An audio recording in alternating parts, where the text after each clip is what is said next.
Okay, so today we're diving into something I think is going to be pretty cool. Yeah. It's 19 words. 19 words.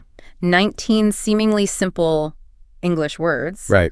But that can have a huge impact on how fluent you sound. That's right. And how natural you sound when you speak English. Yeah. And this comes from a 39-minute podcast script. Okay. That was intended for intermediate English learners. Right. And our goal in this deep dive is to kind of take a look at why these 19 specific words were pulled out as being so important for fluency. Right. You know, and to kind of get a feel for these words and how they're used. Yeah, exactly. And really the goal is to help you as a listener to be able to integrate these into your own English speaking. Yeah, absolutely. So that you can sound more fluent and more natural. And you know what's interesting about this list of words is that they're really not that complex. Yeah.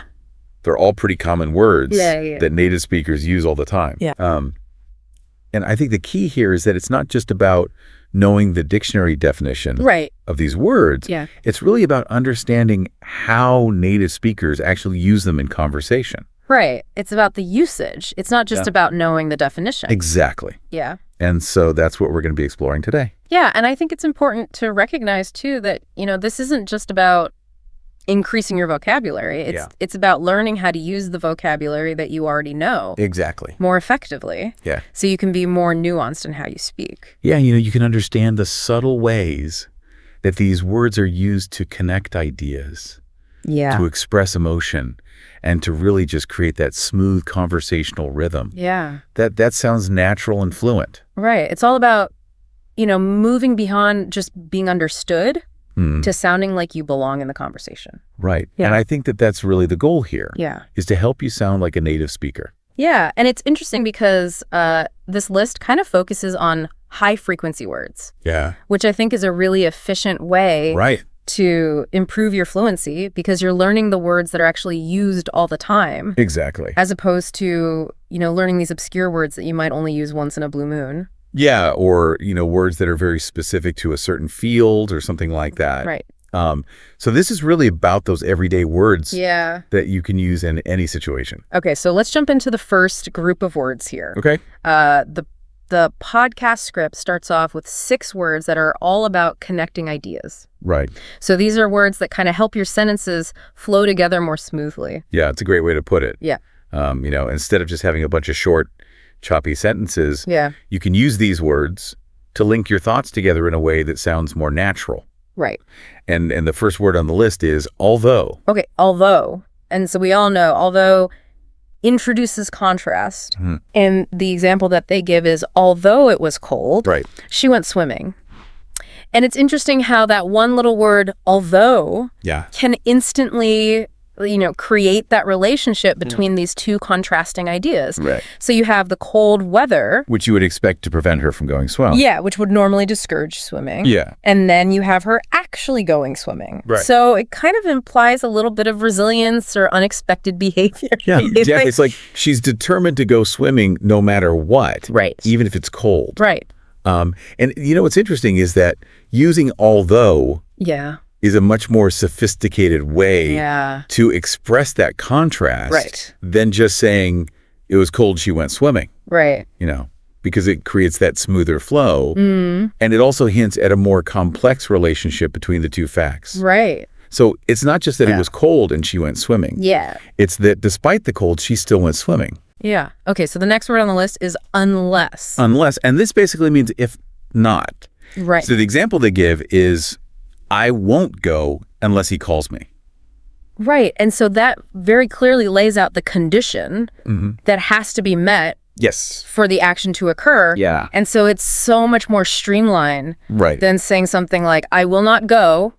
However, if he calls me, then I will go. Exactly. It's so much more concise. Yeah, it's so much easier. And natural sounding. Yeah. Okay, so the next word we have is instead. Instead. And this one signals an alternative. Right. So the example is, I stayed home instead of going out. Right. And that directly tells you that one option was chosen over another. Yeah. So it wasn't just that you didn't go out. Right. Yeah. You stayed home. Exactly. That was the choice he made. It highlights that conscious decision. The next one is however. However. And this is kind of like a more formal way of saying Yeah, but. it's a little bit more formal.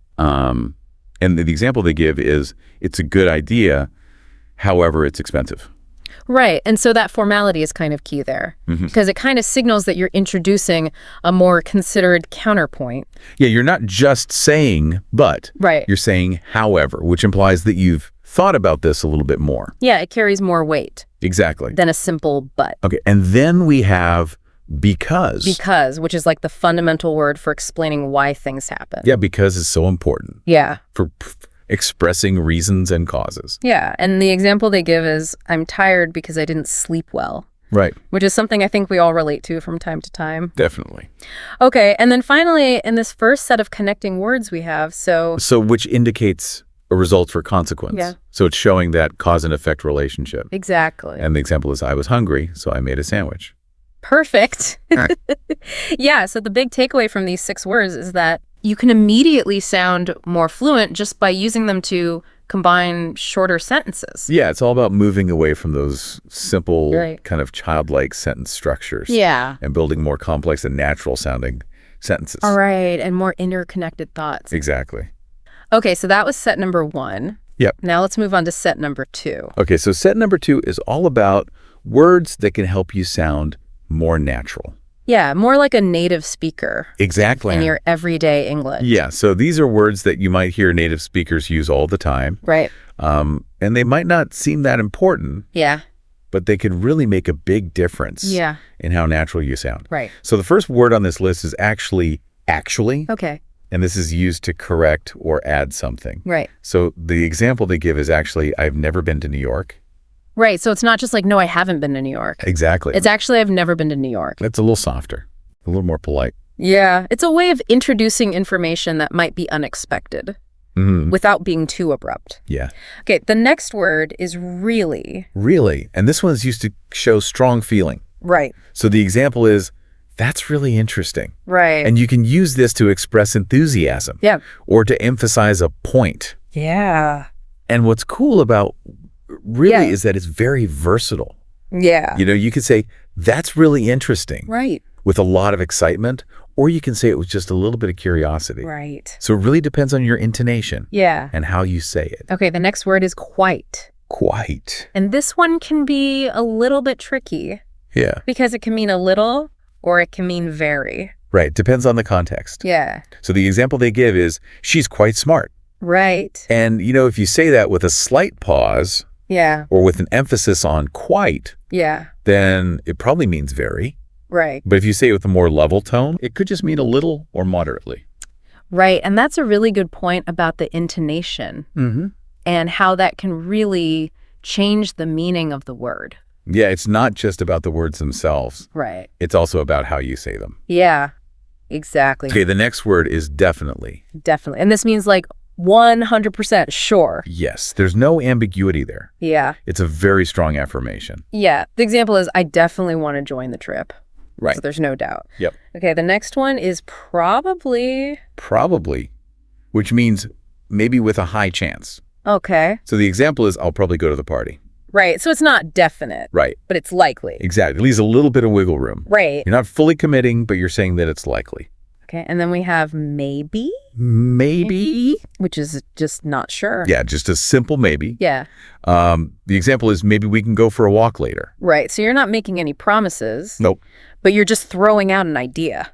Okay. And then the last word in this group is to. To, which means more than needed. Right. So the example is, this coffee is too hot to drink. Yeah. So it's expressing that excess. Right. That creates a problem. Yeah. Or an undesirable situation. Yeah. And that's something that we use all the time. Definitely. Okay. So the big takeaway from this second set of words is that they can help you sound more relaxed, more like you're just having a normal conversation. Right. When you speak English. It's all about those subtle nuances that native speakers use. That make it sound more natural. Exactly. Okay. So let's move on to the final set of words.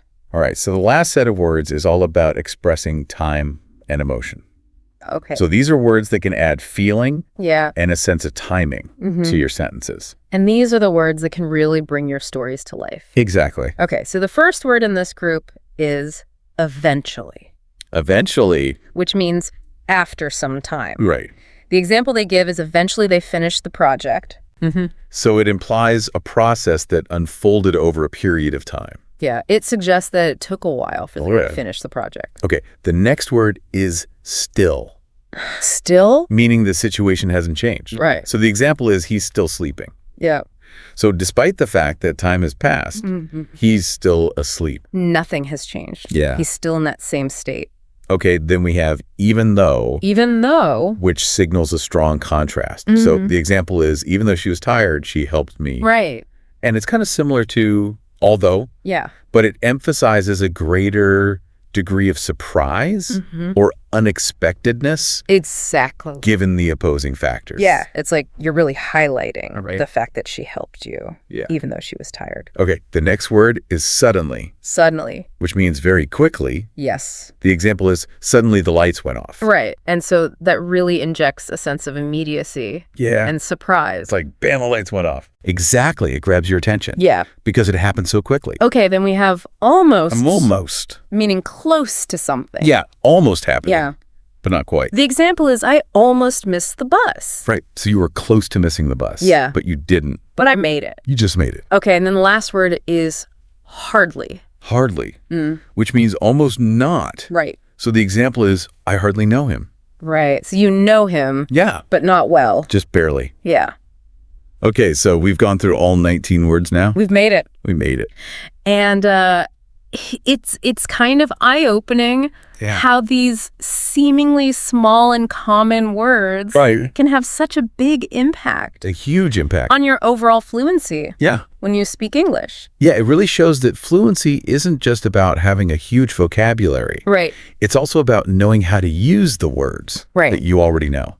And using them well. Exactly. So for you, the listener, the takeaway here is to pick just five of these 19 words. Any five. And make a conscious effort to use them in your next English conversation. Or, if you're writing something in English, or even if you're just, sending a voice note to a friend. Right. Just try to use them. Just be conscious of them. Yeah, be conscious of them and how you can use them. And I think you'll be surprised at how much of a difference it makes. And really think about how, incorporating these words into your daily life can make you sound more fluent and more natural. Yeah. And what's cool is that as you start using these words more consciously, you'll start to internalize them. Right. And eventually you won't even have to think about it. Right. It'll just become natural. Exactly. So that's something really cool to think about. Definitely. It's like a little challenge for all of our listeners out there. Yep. Pick 5 words and use them. And let us know how it goes. Yeah, we'd love to hear from you. So thanks for joining us for this deep dive. Thanks for listening. And we'll see you next time. See you later. All right, welcome to the deep dive. Today we're tackling something a little different, but so essential. We're diving into 19 English words and why they can be huge for unlocking fluency. And these aren't some obscure, dictionary diving words. We're talking about everyday words, ones you hear all the time, but maybe haven't thought too deeply about. Exactly. They're like the secret sauce native speakers use without even realizing it. I mean, think about it. Whether it's a casual chat or, say, a big presentation, these words are there, working behind the scenes. Right. So in this deep dive, we're kind of on a mission. We want to figure out exactly why these 19 words are so potent. Like, how do they help bridge those ideas, make your meaning crystal clear, add that extra oomph, and even, express your feelings more authentically? It's all about getting that insider knowledge. Understanding how to communicate in a way that feels natural, that clicks with native English speakers on a deeper level. Yeah, and I think it's important to start by saying fluency isn't just about, knowing a ton of words. Right, it's not just about having a huge vocabulary. Yeah, it's more about, I'd say, mastering the art of using those everyday words with precision. Understanding that these simple words have a subtle but real power. Okay, so let's jump into it. Why these 19 specifically? Well, I think a good way to think about it is, have you ever heard someone speaking, say, your native language, and they're using all these impressive words, but it still sounds a bit off? Yeah, like a bit clunky, disjointed. Exactly. And that often comes down to not having a strong grasp of these kind of essential connecting words, clarifying words, the words that smooth everything out. Because fluency is all about that smooth flow of language, right? Yeah. It's like the glue that holds it all together. Totally. It's about sounding less like you're translating in your head and more like you're thinking in English directly. That's a great way to put it. Yeah. So our first category is these connecting words. We found 6 that are super important. Okay. And our first one is although. Although? Okay, so how does this one work? Although is great because it adds this like layer of sophistication to your speech by introducing contrast. Instead of just saying, it was raining, but we went hiking, starting with, although it was raining, we went hiking, does something interesting. Like what? Well, it acknowledges the rain, right? But it immediately emphasizes that you went hiking despite it. And it's fascinating how fluent speakers, they instinctively reach for, although over, say, just but. It's subtle, but it makes a difference. Yeah, it's like setting up an expectation and then gently flipping it. Okay. Next up we have unless. Unless is all about efficiency. It's like a condensed if not. So I won't go unless she invites me. It just sounds more natural than I will not go if she does not invite me. Way more concise too. Totally. And it gives your speech, a slightly more advanced feel without using complex words. Okay, that's a good one. Now we have however. However is another one that signals contrast, kind of like although and but. Right, but I feel like however is a bit more... formal. Yeah, formal. Exactly. You see it a lot in writing and formal speeches. Like, he's smart, however, he needs more practice. It creates this very clear turning point. Right. It's like, okay, here's the other side of the coin. And if we think about good communication, mastering these words like however, it lets you present more balanced arguments, right? Navigate those complex thoughts more clearly. Makes sense. Yeah. So it's less about everyday chit-chat and more for those situations where you're being more deliberate with your language. Mm-hmm. All right, what's next? Meanwhile. Meanwhile. So this one's all about... simultaneous action, like two things happening at the same time. Think about it. She cooked dinner. Meanwhile, I cleaned the house. You instantly get that picture of things happening in parallel. And that's super useful for storytelling, right? Absolutely. It adds depth and context to your descriptions. Okay, now we have therefore. Therefore is a more formal way of saying so or as a result. It's all about that cause and effect. Like, he didn't study, therefore he failed the test. So the second part is a direct consequence of the first. Exactly. It adds this layer of formal reasoning to your sentences. Makes your arguments sound more, structured and thought out. Which is important in certain settings, like academic or professional ones. Yeah, it adds that weight to your conclusion. Okay. And our final connecting word in this section is instead. Instead is all about presenting an alternative. One thing was done in place of another. I didn't go to the party. I stayed home instead. Simple, clear. It's great for expressing those preferences, substitutions like, this is what I did instead of that. Right. Okay, that's a solid set of connecting words. Now let's move on to what we're calling common fluency boosters. We have 7 of these, and we're starting with actually. Actually is interesting. It's got multiple uses, but at its core, it's often about introducing information that might be a bit surprising, like, actually, I've never been there before. Right. It's like, oh, that's unexpected. Yeah. And what's cool is how your tone of voice and the context can really shape its meaning. It can be used to gently correct someone or to qualify a statement. It can be pretty versatile. Okay, what's next on the list? Next is basically. This is your go-to for summarizing, getting to the heart of the matter. Like, basically, we need to work harder.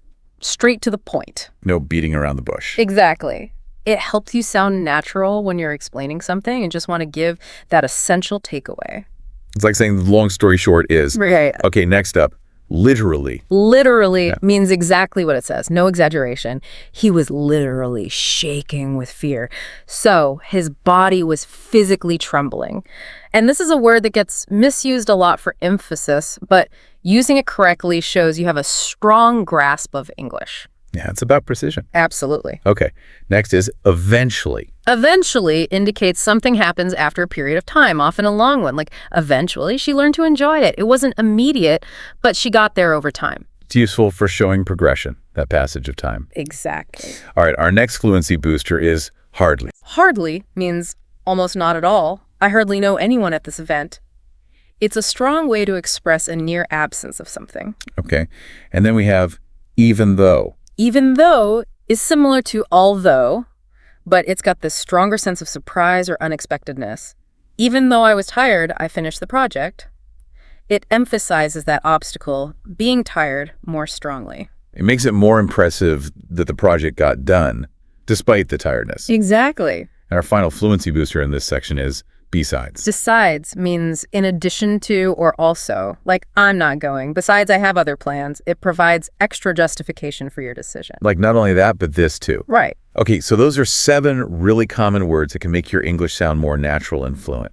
Now let's move on to our final category, expressive power words. We have 6 of these to explore, starting with absolutely. Absolutely means completely, without a doubt. I absolutely agree with you. It shows total agreement, a strong conviction. No hesitation there. Right. And next we have definite. Definitely is another strong one. It means 100% sure, no room for doubt. I'm definitely coming to the party. It's a firm commitment. No maybes about it. All right, moving on to probably. Probably indicates something is likely, but not certain. He'll probably arrive late. It's a strong possibility, but not guaranteed. So based on past experience or the current situation, it's likely, but not a done deal. Now we have actually making a comeback here. Yeah, because actually is so versatile. We saw it used to introduce surprising info, like, actually, I didn't know that. But it can also soften disagreement, like, that's actually a good idea. It can be unexpected approval. So its meaning can shift depending on how you use it. Exactly. It's a word with many faces. Okay, next up we have though. Though is similar to but or although, but it often comes at the end of a sentence, giving it a more informal feel. It was hard, fun though. It's like adding a contrasting thought as an afterthought. It lightens the mood a bit. Yeah, and it's very characteristic of how people speak. That placement at the end really makes a difference. And our final power word is quite. Quite is tricky because its meaning can really change depending on the context and your tone. It can mean rather like, she's quite nice, suggesting a moderate level of niceness. But it can also mean very, like, it's quite difficult to explain, showing a significant level of difficulty. So you have to pay attention to the subtle cues to really understand what someone means when they use quite. Exactly. It's all about those nuances. So we've gone through all 19 of these fluency boosting words. Now, I know our source material had a mini practice session. Obviously, you can't really answer right now, but let's walk through those examples. It might help solidify how these words work in context. Yeah, let's do a little mental exercise. First one, she was tired. She kept working. What fits best here? I'm thinking, however, it emphasizes that even though she was tired, she still powered through. Perfect. Next, I won't go. You come with me. What goes in the blank? That would be unless. I won't go unless you come with me. It's that clear condition. Right on. Here's another. We finished the project. We were tired but happy. What fits the context of something happening after a period of effort? I'd say eventually we finished the project and eventually we felt both tired and happy. Exactly. Number 4. It's not true. It's the opposite. What word introduces that surprising or contrary information? That's actually all the way. It completely flips the initial statement. And the last one. I didn't buy coffee. I made tea. What word shows that alternative action? That's instead. I opted for tea instead of coffee. Nailed it. Just thinking through those examples, I bet it helps you see how these words work in real sentences. It really does. Yeah. It's one thing to know the definition, but seeing them in action makes a big difference. So to wrap up this deep dive, it's clear that fluency isn't just about having a massive vocabulary. It's about mastering these right small words and using them naturally. They might seem basic on their own, but together they have this amazing power. They really are the foundation of natural-sounding English. And by focusing on them, you'll not only speak more smoothly, but you'll also understand better how native speakers think and express themselves. So for our listeners, here's a challenge. Pick 5 of these words that stood out to you, maybe ones you haven't used much before, and try writing 5 sentences using each one. And even better, say those sentences out loud. That's how you really make them part of your active vocabulary. It's all about that active engagement. Now, here's a final thought for you to consider. Think about how choosing between but, although, and however can subtly change a sentence. It's pretty amazing how much power we have as speakers to shape our message. Thanks for joining us today on The Deep Dive. Welcome to The Deep Dive. We're focusing in on something really important today.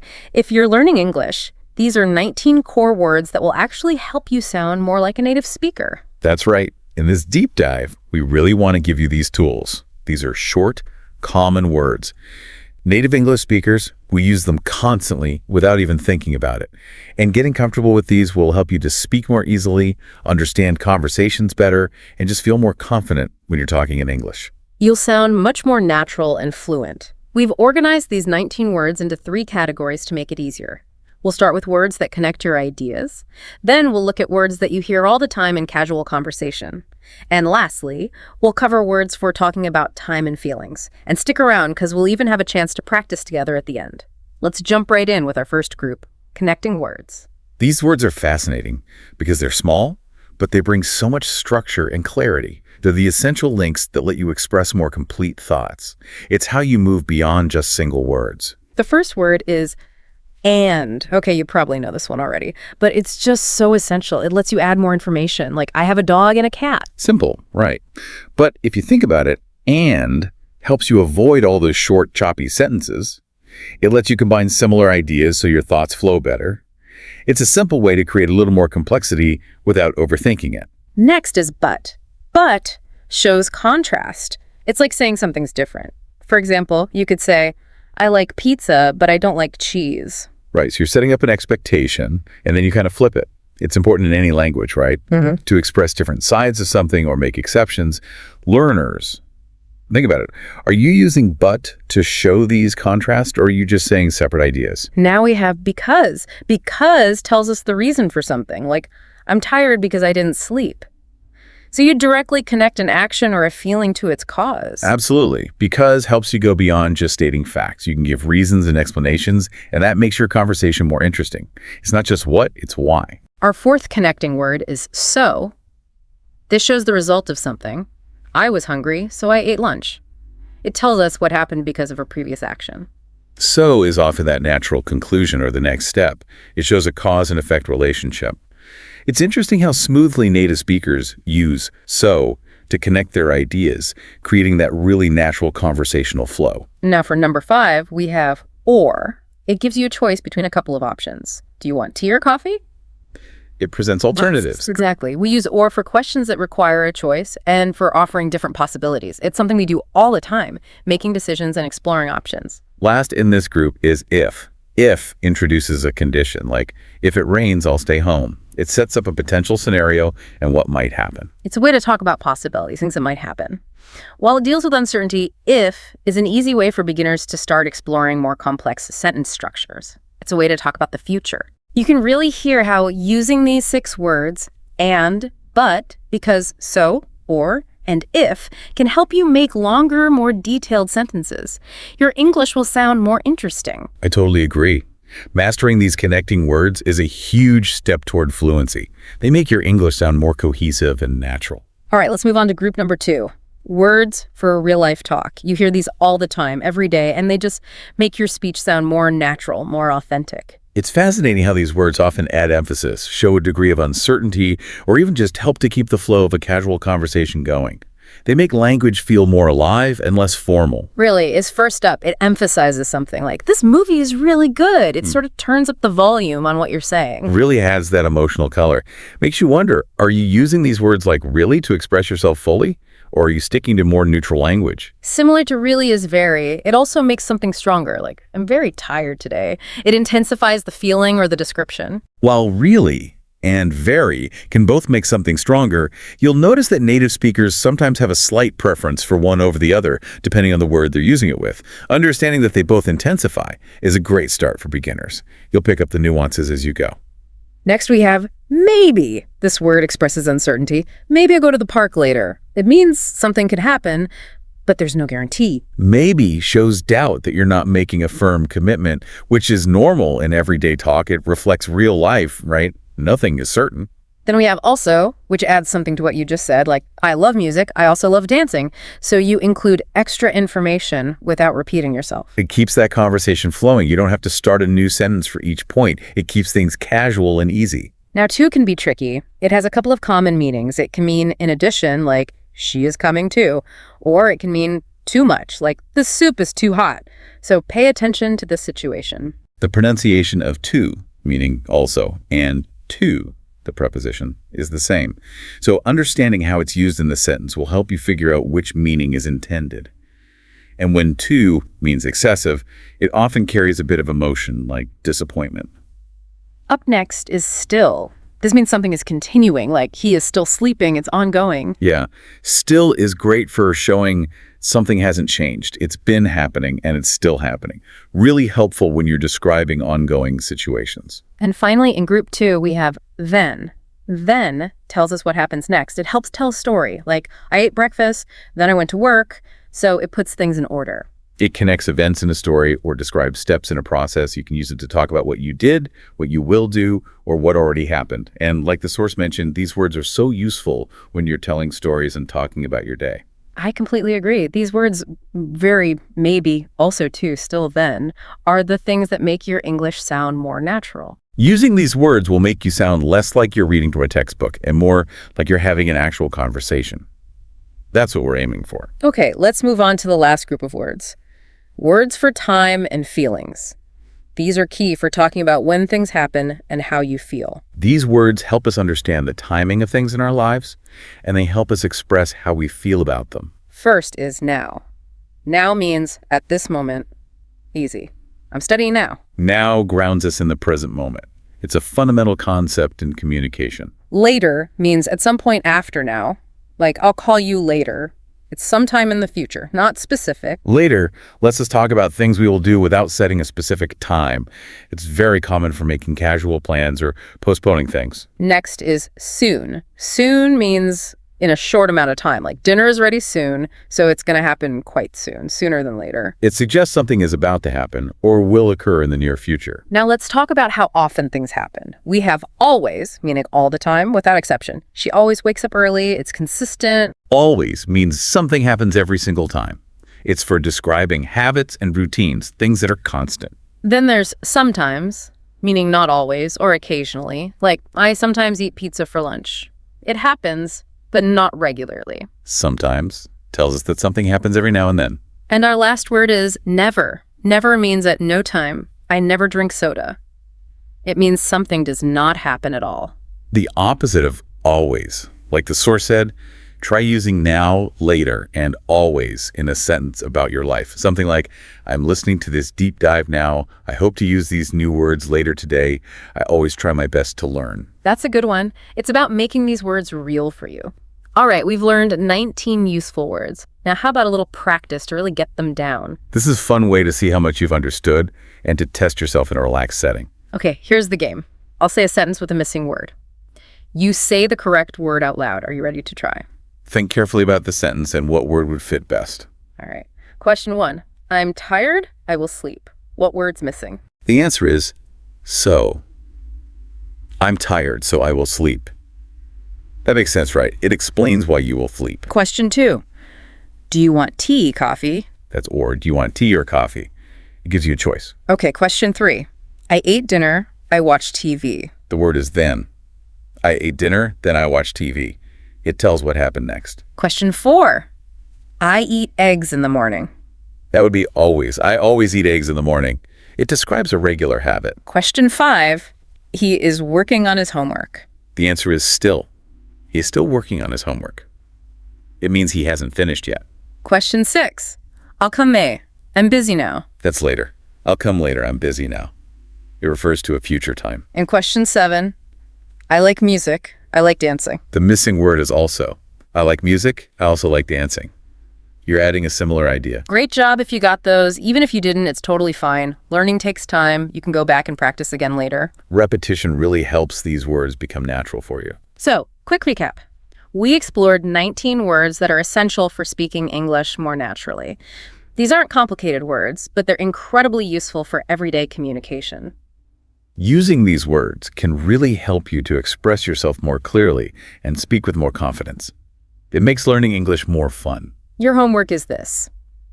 Pick 5 of these words, use them in your own sentences today, and most importantly, say them out loud. You'll get used to how they sound and how they feel when you say them. It helps you go from just knowing the words to actually using them. Keep up the good work with your English. Speak slowly if it helps. Try to speak every day, and please don't give up. You're making progress. Focusing on these basic words is a big step in the right direction. You know, if you liked this deep dive on basic vocabulary, let us know. Maybe we'll even do a very beginner version in the future.